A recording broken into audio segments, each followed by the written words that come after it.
San Bernardino, California, 1970. An old man stands on a sidewalk watching the restaurant across the street. It's new, it's packed, and every customer walking through its doors is one less customer for his own restaurant right behind him, the one that's dying. And here's the part that makes no sense. This man invented the restaurant that is killing him, the kitchen, the menu, the name on the sign, all of it his. To understand how the men who created the most famous restaurant on earth were destroyed by their own creation, you need to go back 22 years, to a tennis court and a piece of chalk. Richard and Maurice McDonald came to California with almost nothing, two brothers from New Hampshire, chasing the same dream as everyone else on that highway. By 1940, they had a barbecue drive-in in San Bernardino. Car-hop waitresses, big menu, decent money. It worked. And that's exactly what bothered them. Because up close, it was chaos. Broken plates, slow orders, 30 minutes for a sandwich. The brothers looked at their successful restaurant and saw a machine full of friction. So in 1948, they did something that made no sense to anyone. They closed it. A profitable restaurant, shut down on purpose, to rebuild it around one single idea: speed. And this is where it becomes legend. On their backyard tennis court with a piece of chalk, they drew a kitchen, every counter, every station, every step a worker would take. Then they brought in their employees and made them mime the work, flipping invisible burgers, passing invisible trays, while the brothers watched, erased the chalk, and drew again, over and over, until the kitchen wasn't a kitchen anymore. It was choreography.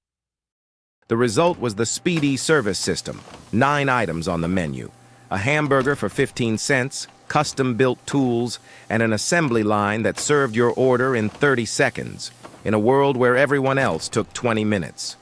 The brothers hadn't opened a restaurant. They had invented fast food. The lines wrapped around the block, families, workers, kids with pocket change. 2 brothers from New Hampshire had built the most efficient restaurant on the planet, and they had no idea what was coming for it. Imitators appeared everywhere. Anyone could copy a menu. The brothers tried franchising, but their heart wasn't in it, a handful of stands loosely watched far from home. They were inventors, not empire builders. Then, in 1954, a milkshake machine salesman noticed something strange in his order book. One small restaurant in California had bought 80 of his machines, enough to make 40 milkshakes at the same time. Who needs 40 milkshakes at the same time? His name was Ray Kroc, 52 years old, 30 years on the road, selling paper cups and mixers, always one step behind the big break. He drove to San Bernardino to see it with his own eyes. And what he saw was a line around the block. He watched the kitchen through the window like a man watching the future. The speed, the precision, the chalk-drawn ballet now made of steel. Every town in America, he thought. This belongs in every town in America. So the salesman made the pitch of his life. Let me franchise it. Let me take your system across the country. The brothers hesitated. They had seen sloppy copies ruin their name before, so they protected themselves with paper. The contract was strict. Any change to the system, any single change, required their approval. In writing, remember that clause. Everything that was written down protected them. It's what was never written down that destroyed them. In 1955, Kroc opened his first restaurant in Des Plaines, Illinois. Then another. Then 10 more. The man who had spent 30 years selling other people's products finally had one worth his talent. The system spread across the map like lights turning on. But there was a problem. Kroc was doing the work, taking the risk, and barely making money. and every improvement he wanted had to go through two men on the other side of the country. And the brothers kept saying no, in writing, as the contract required. No to cost-cutting, no to changes. Their answer was always the same: the system is the system. To Kroc, every rejection letter felt like a leash. Then a financial consultant named Harry Sonneborn showed him something hidden in plain sight. "Stop chasing burger profits," he said. "Buy the land under the restaurants. Lease it to your franchisees. You're not in the hamburger business. You're in the real estate business." It changed everything. The company grew rich, Kroc grew powerful, and the two brothers in San Bernardino, the men who had invented it all, slowly became an inconvenience. In 1961, Kroc made his move. He would buy them out. Everything. The system, the company, the name. The price? $2.7 million, $1 million each after taxes. The brothers accepted. They wanted peace, not an empire. But there was one last detail. According to the brothers, they asked for a small royalty on sales.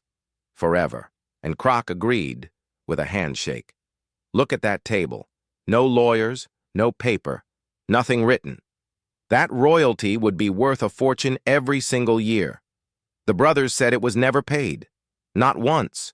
Because what isn't written down doesn't exist. And the deal held one more blade.